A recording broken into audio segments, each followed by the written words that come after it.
L'assaut du Hamas du 7 octobre a fait au moins 1200 morts en Israël et 251 personnes ont été enlevées.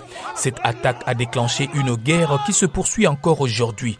Plus de journalistes ont été tués au cours des 10 premières semaines de la guerre qu'il n'y en a jamais eu dans un seul pays au cours d'une année entière. Selon les comités de protection des journalistes, le bilan au 1er octobre est de 111 journalistes palestiniens, 2 Israéliens et 3 journalistes libanais. En outre, 35 personnes ont été blessées, 2 sont portées disparues et 54 ont été arrêtés. Il y a aussi de très grands défis en termes d'accès à l'information pour les journalistes. Et d'après mon expérience, il s'agit de l'information la plus polarisante que nous ayons jamais eue à traiter au cours de ma longue carrière de journaliste. Tarek Hajjaj est correspondant à Gaza pour Monde-Ouest, une publication en ligne qui couvre les territoires palestiniens, Israël et la politique américaine. Il a vécu toute sa vie dans la ville de Gaza.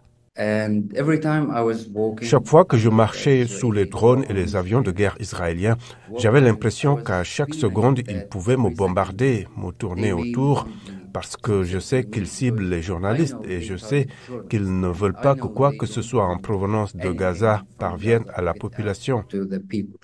Fondé en tant que site d'information progressiste, Monde-Ouest a fait l'objet de critiques pour ce que certains considèrent comme des opinions anti-israéliennes. Le gouvernement israélien a nié à plusieurs reprises qu'il s'en prenait aux journalistes, mais le CPJ et d'autres organisations affirment que les forces israéliennes devraient être tenues responsables du nombre élevé de morts dans les médias.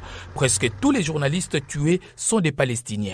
Ils sont aussi les seuls à pouvoir rendre compte de la situation à Gaza, car aucun journaliste étranger n'a été autorisé à y pénétrer. Ils portent donc tout le poids de la responsabilité de rendre compte de l'impact de la guerre sur Gaza. Les blessures et la mort ne sont pas les seuls risques auxquels les journalistes sont confrontés. Certains des dangers ne sont pas seulement physiques, mais aussi liés au cyberharcèlement, au harcèlement et à l'intimidation des journalistes.